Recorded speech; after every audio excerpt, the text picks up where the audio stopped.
The Jaguars need to extend Trevor Lawrence. He might have a deal before Lamar Jackson long term.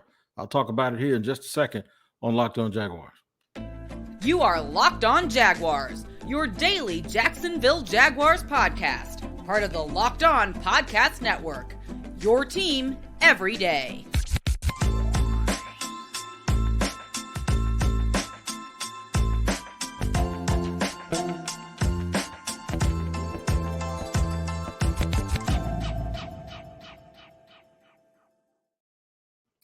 Thank you for joining me, Tony Wiggins, the host of the Locked On Jaguars podcast, for another edition of the Locked On Jaguars podcast.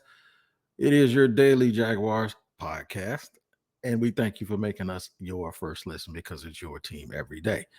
I want to get into something really, really fast. I have to also let you know you can subscribe for free to the YouTube page, the Locked On Jaguars YouTube page, and make sure you hit the like button and tap in on that. And then audio wise, wherever you get your podcast, we're on all platforms.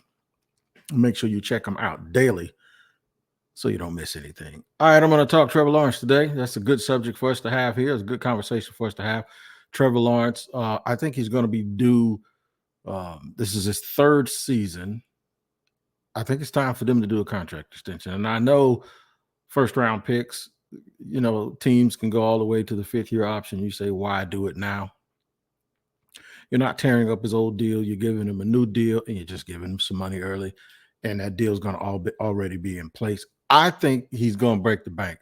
They may wait for Joe Burrow to move. Burrow is a year ahead of Trevor Lawrence, so you might see Joe Burrow first. But I was told that this is the year where you usually see some movement on something like that, where you just don't play with it and you get out in front of it and you go ahead and give him a contract, or at least start to discuss it.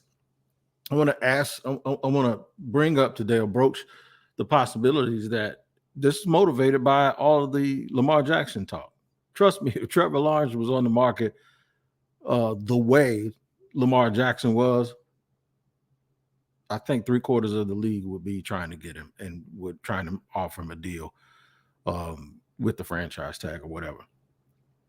I'm not going to turn this into a whole Lamar Jackson commentary or whatever, but I do believe that perception and the way things are handled and the tradition, it means a lot to those older owners, and trying to do something different and do it in a different manner, I think is hurting Lamar Jackson right now. I'm not saying he's wrong. I've said that on Locked On NFL. If you tune into the Locked On NFL podcast, you'll hear me say that. But I wanted to bring this subject to our listeners here because I said the Jags might have a lot of problems, but quarterback ain't one of them. And I do mean that. They have their franchise quarterback. And from what it appears is he's going to be here an awful long time because of the way the organization has moved since he got here. Everything wasn't perfect. They overcame a lot, but I think Doug Peterson had a lot to do with Trevor Lawrence showing his potential, especially in the second half of the season. So I want to discuss what's going on with Lamar Jackson. What does that have to do with Trevor Lawrence, and how does it make you feel about Trevor Lawrence? And what if Trevor was in a similar situation? Would you take his side, or would you take the side of the owners when it comes to him asking for a guaranteed contract? I've always said fans take the side of the team over players. In this one, I don't believe that that's what's going to happen. I'm going to let you know in segment 2 that Calais goes to the A and what that means. And then in segment 3, I want to find out. I'm going to do a think piece right here live in front of you and let you know if I'm troubled, yes, by the fact that the Jaguars pass rush is like the number one priority. And as soon as Doug Peterson was asked that, that's what flew out of his mouth. Are you bothered by that when they have a number 1 overall pick and a number 7 overall pick as their edge rushers? And what else can they do to make them better? So that isn't a priority. And not only that they have where those guys were picked, they like both of them. They like both of them an awful lot. And Josh Allen, of course, is playing on a 5th year option as well. So we'll discuss all of that here today. But first and foremost, it's going to be about Trevor Lawrence. If Trevor Lawrence was Lamar Jackson right now asking for a fully guaranteed contract, how would fans feel?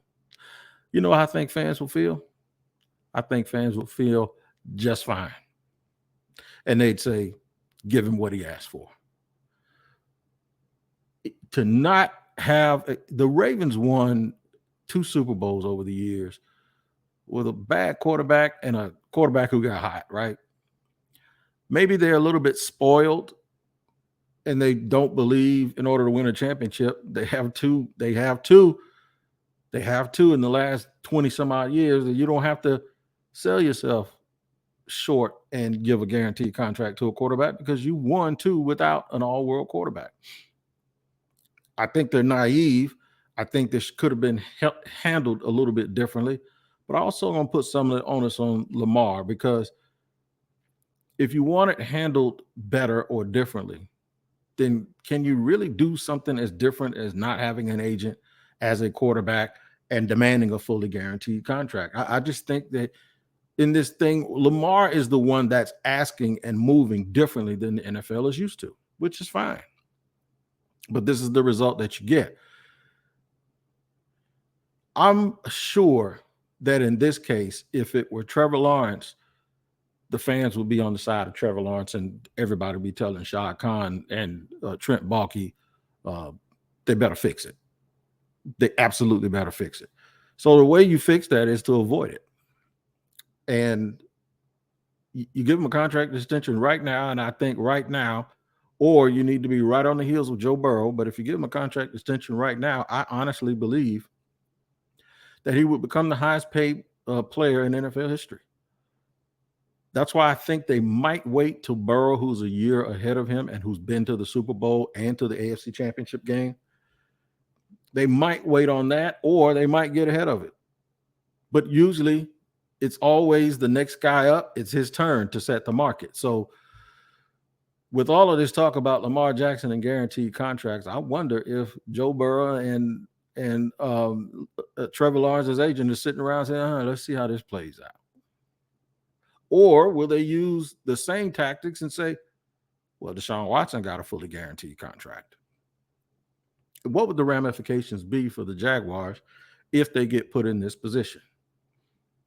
Again, a way to not get put in this position is to extend them early. And I am not making this up, that I talked to someone who has been in the league for a long time, and they said this is the year that you probably want to start at least having those discussions. So what would that be like? What would it be about? Would it be about guaranteed money? Would it be about just securing his future? Would it be about Trevor saying, look, give me a good complimentary deal to the deals that have already been done, but we can structure this so we can help the rest of the team out? And people are going to always point to Tom Brady, who's the GOAT, and say, look what he did. Brady also made a boatload of money off of the field, though. So it's going to be real interesting. And it's something that I don't necessarily have the answer to, but I think it's something that you'll start hearing the fans and the Jaguars actually talk about here in 2023, where you'll probably see something get done. I would say probably in the later half of this year, you're going to start hearing that the Jaguars are talking to Trevor Lawrence about getting an extension done early. So it'll be 2 years early. And I think the way this works is that the new contract or the new deal doesn't take place until the old one runs out. But in this case, they wouldn't need the 5th-year option. And, I don't even know if it's time for them to determine whether they win. I think it's early next year is when they do that. But if you give them an extension, it starts, but you continue with the deal as it is, but you just give them a whole bunch of money at signing and guarantee a bunch of money at signing. And I even heard somebody say that they could actually make the amortization and the stretch out of the bonus and the guaranteed money, that they could just put it in his pocket now and just start making that count towards the future. And if you look on all of these sites that tell you about salary cap space, the Jaguars have $289 billion of salary cap space in 2024 and 26. So I think you get it done now. And I think it looks like Trevor Lawrence is the highest paid player in the league or in league history the moment it gets done. We'll talk more about that in just a second here on Locked On Jaguars, after I let you know about today's sponsor. Today's sponsor is FanDuel. And FanDuel is where you need to be right now. The Final Four is this weekend. And let me tell you something, man. It is off the chain. The tournament is heated up to almost to finality. So there's no better place to get the action right now than FanDuel, which is America's #1 sports book. That's because right now FanDuel is giving new customers a no sweat first bet up to $1,000. That's up to $1,000 back in bonus bets if your first bet doesn't win. Just go to fanduel.com/locked on and sign up today to claim your no sweat first bet. Then you can wager on everything from the money line to point spreads to which teams will be cutting down the net, all on an app that's safe, secure, and super easy to use. So don't miss your shot at a no sweat first bet up to $1,000 when you join FanDuel today. Just go to fanduel.com/locked on to sign up. Make every moment more with FanDuel. And we welcome you here to Locked On Jaguars in segment 2, where it's your team every day. And we thank you for your first listen and making us your first listen here on Locked On Jaguars. A lot of talk about the quarterback position and Trevor Lawrence being a guy that would make Jacksonville a destination place. You would think that a guy who had been here before, since the Jaguars have now started winning and there's so much love. Remember the Baltimore Ravens game where they stopped the game and did a video tribute to Calais Campbell, and he was acknowledged. They talked to him since he was cut by the Ravens recently. And as recently as the other day when Trent Baalke was at the owners' meetings, there was just this positivity that, hey, we'll let him do his visits, and then, we'll all sit down after the visits are over. But there won't be any sitting down because he went to one of those stops and he got signed. He got signed by the Atlanta Falcons. The Falcons have agreed to a deal with Calais Campbell on a 1-year deal. And folks can frame it how they want to frame it, talking about his age, and it doesn't make that much of a difference. And of course, their season doesn't depend on a 37-year-old defensive lineman who was going to be a backup. But the organization had everything working in their favor to land him, and he chose a team that didn't even make the playoffs last year. He chose the team that the Jaguars actually beat. So, did they beat them this year? Or did they played them 2 years ago? I don't think they won, but the thinking that you go to a team without a quarterback instead of a team with a quarterback, that you go to a team that didn't make the playoffs over a team that actually did make the playoffs, and Calais probably has a boatload of money. So you wonder what the decision-making process or what the deciding factors were in him not coming back. It could be just he wanted to play in Atlanta and potentially live in Atlanta forever. It's possible that he has a good relationship maybe with Grady Jarrett, or I don't know. I'm just throwing things out there as to why you would choose, it sounds weird, to go play in Atlanta over coming back to Jacksonville. Is this not the destination place that we thought it was? And is it more to it when it comes to, does everybody love your city the way you do? I don't know if everybody loves Jacksonville the way that I love Jacksonville, or the way that the faithful 50,000 fans love Jacksonville, but I thought this was a home run or a slam dunk. Could it have been money? Could it have been the role he's going to play? Did someone sell him a better choice than those who were doing the selling for the Jaguars? Is it a gut feeling? I would really, really like to hear why he chose to go to Atlanta instead of coming back to Jacksonville, where he is beloved. And now the team is a lot better to try to, help this club make a second run. I heard Josh Allen was busy. Who we'll talk about in segment 3. I heard he got busy and made it clear to Calais that he wanted him to come back. And Josh had his best years when Calais was here on the team. Obviously, he would have come back in a different role. But let's not kid ourselves here. It's like a slap in the face when somebody chooses to go to Atlanta, not the city, because the city is fabulous in terms of entertainment. But when Calais Campbell decides, no, I'd rather go there than go back to Jacksonville. And Jacksonville's in a better situation. And Calais has, like I say, he's made all his money his entire career. It still stings a little bit. And anybody that's saying it's no big deal, Yeah, you could probably check their social media when a recruit chooses to go somewhere other than their favorite college team. They say, "Yeah, we didn't want him anyway." If the Jags didn't want Calais Campbell, they wouldn't have talked to him. They didn't get somebody that they wanted. They may not have even prioritized him the way we think they should, and maybe Atlanta did. And if that's the issue, then we need to look at that and say, why not? Because the biggest need on this team is pass rush. I'm not saying that Calais is going to come in here and get double-digit sacks again, but if he could have came in here and got 4.5, 5 sacks in limited snaps on third down, well, that's just 4.5, 5 sacks that they don't currently have on the roster right now. And I was just imagining him working with those guys after practice, the way I used to see him working with Josh Allen after practice. I could imagine him being a serious mentor to Trevon Walker while Trevon tries to improve. But here we are, and there's still guys out there. But to me, Calais Campbell was an absolute monster of a fit with a young locker room and could have actually helped them on the field a little bit. Maybe the Jaguars are saying, you know what, we don't need to go down memory road. We just need to move forward. If that's the case, why you bring him in here in the first place, right? You can shape it any way you want. The bottom line is this. They got beat out by somebody by a team that they shouldn't have been beat out for.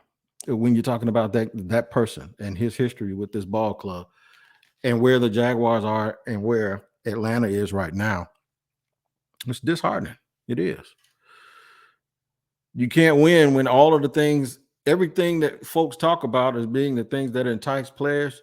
You mean to tell me you can't win when you have a head start or when you clearly should have an advantage? I'll tell you something that does trouble me a little bit, and I'm finally going to admit it. And it doesn't have anything to do with Trevon Walker being picked number 1 over Aiden Hutchinson. That's not where I'm going. There's no regret here.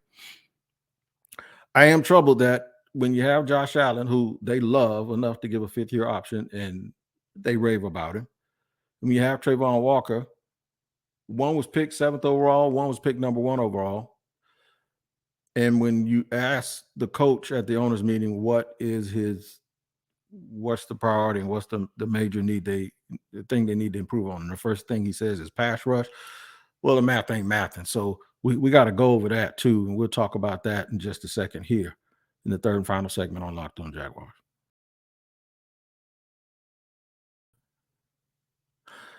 All right.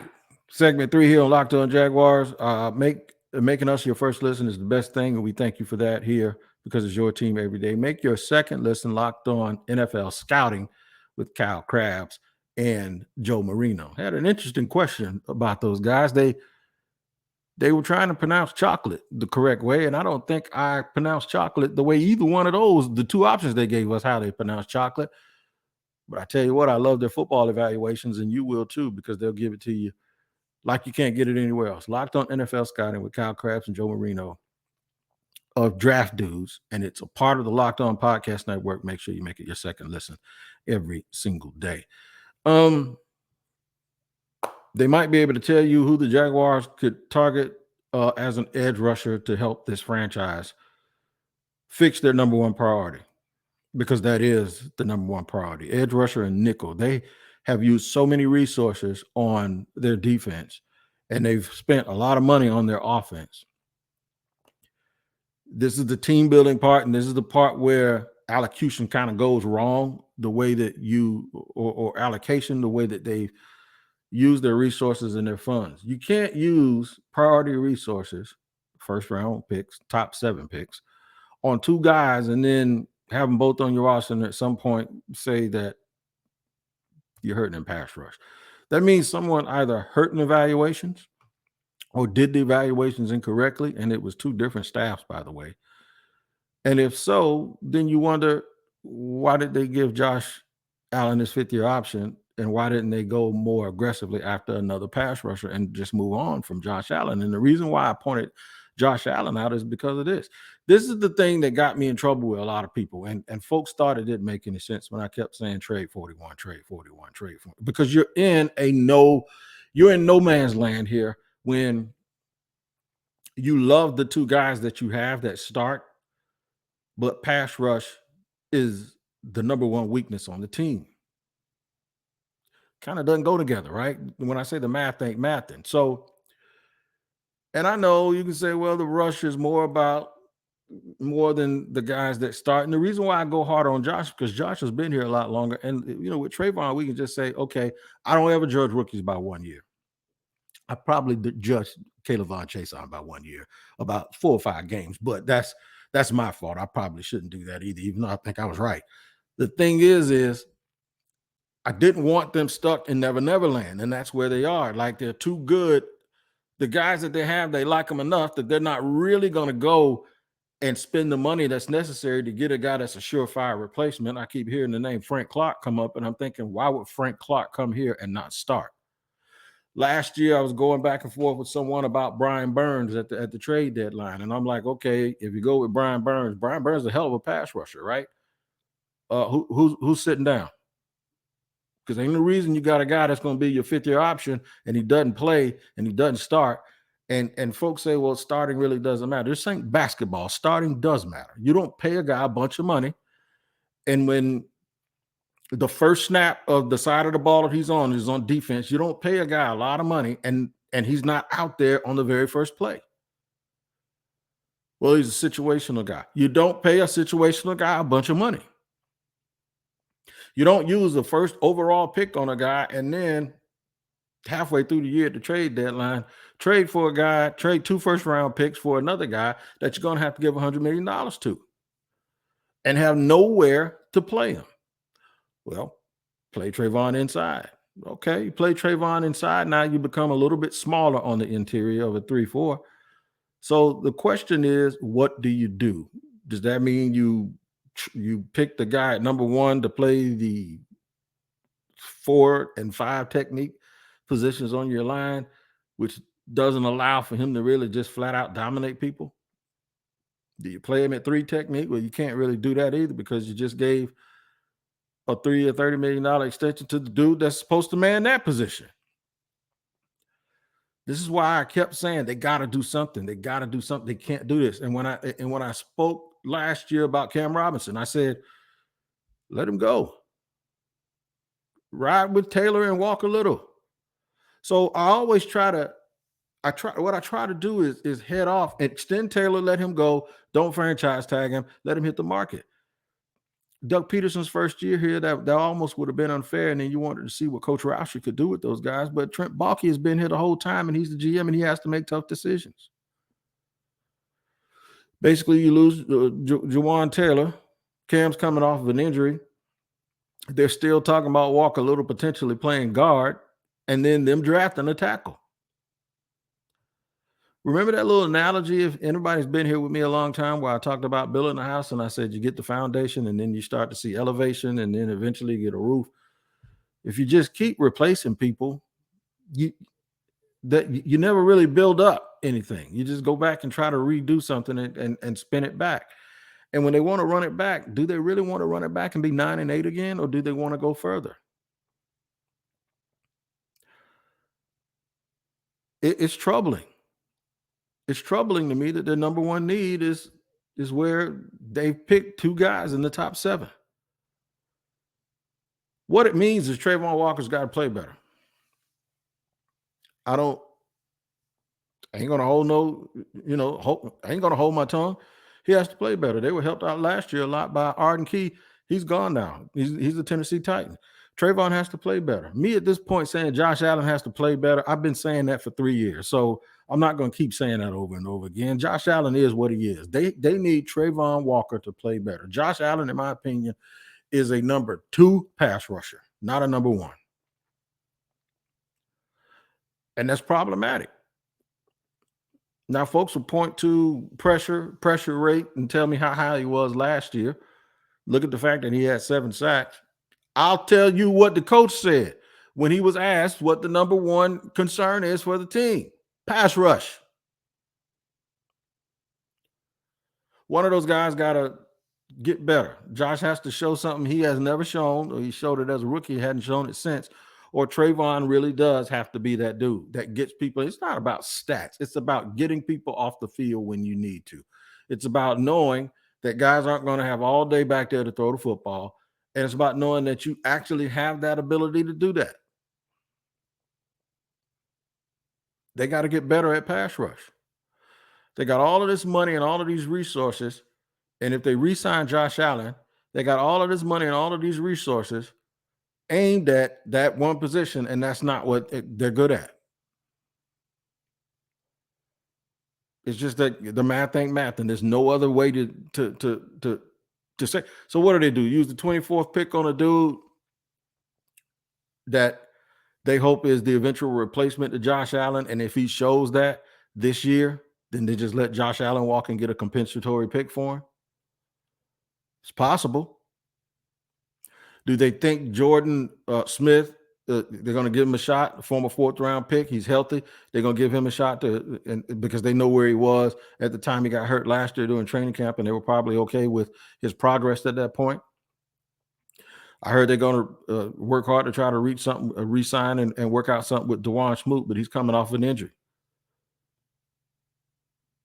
So, yeah, at some point, this team has to – they don't have to fess up, but at some point they're going to have to really make us understand or make it all make sense that where they've used a lot of resources, those dudes ain't getting the job done. It's what they said. I'm I'm always going to just say, hey, I'm going to take your words and I'm going to not try to use them against you, but it validates the point that I kept saying over and over again. Just move on, man. Just get somebody else. I don't know. We'll see what the draft does, but that means that the only way they're going to get pass rush help is to go out and get a veteran. They swung and missed already on one. It could have helped them do that. The other way is through the draft in one of those first 2 rounds. If they're guilty of anything and something I'll give them credit for, the Jaguars are extremely careful and cautious when it comes to, now that they've won some games, they look to be extremely careful and cautious to not screw that up and to just slowly build things and keep what we have. We it's almost the bird in the hand theory. They got a bird in the hand, right? So we know what we got. We got Trevor Lawrence. We just added Calvin Ridley. Get everybody healthy and go out and we feel like we can play with anybody. Well, that's cool. That's cool. That's fine. The AFC has gotten stronger, and it looks like if all of this stuff goes down with the Jets, they're going to be even stronger. Miami's strong. The Patriots are always going to be hanging around and give you fits. Buffalo is a real good team. Cincinnati. Pittsburgh is improving, believe it or not. It's a strong league, man. I ain't mentioned the Chiefs yet. I don't want the Jaguars to blow this opportunity that they have. They've taken over the AFC South. I don't want them to blow it because they're scared. I don't want them to blow it because they're being overly cautious. I don't mind them being judicious and sound in everything that they do. I just hope it ain't about a likability thing. Like they like these guys and they like their group and they're kind of afraid to turn things over a little bit. I don't know, man. We'll see. But all of these questions are good. Just a quick recap. Trevor Lawrence and his contract extension, the possibilities that it happens this year. I think he gets a long-term deal before Lamar Jackson does. Hold me to that. Calais Campbell goes to the A. What it means for Jacksonville, not too much other than the fact that they can't close the deal when they have an advantage. And then the perplexing issue of pass rush being the biggest priority out of the coach's mouth. And they already used a whole bunch of resources for the pass rush, and it still needs to be fixed. Those are issues. Those are all issues that they need to resolve, and we need to continue to have these discussions because we'll figure it out together. I don't have all the answers for you, but at least you now know what I've been thinking about today. All right, man. So I meant to have a guest on today from Locked On NFL Draft. I overslept and I shot past. It's something that I promised you yesterday. And the reason I'm mentioning it to you is because, well, I promised you yesterday, right? But full-time Dame, we're going to try to get that hooked up another day. And I hope I won't oversleep. Full transparency, I take very, very powerful pain medicine in order for me to get rest. I had some injections yesterday in my back and I was adjusting a little bit. But if you saw me yesterday, you saw this big IV thing I had on my hand. That's because I had just gotten back from the doctor. So sometimes getting comfortable at first, those first day or two after I get those shots, I can't regulate my sleep. So I overslept, and I'm sorry, but we'll hit full-time Dane on here to make sure he talks full time, some draft. Make sure he talks full time to make sure he talks some draft and prospects, mainly offensive linemen, edge guys, and corners. I want to go through that with him because he does a wonderful, wonderful job. But we'll get it done, and I'll have that for you next week. Until then, you guys make sure you take care of each other, and we'll be back up tomorrow for another edition of Locked On Jaguars.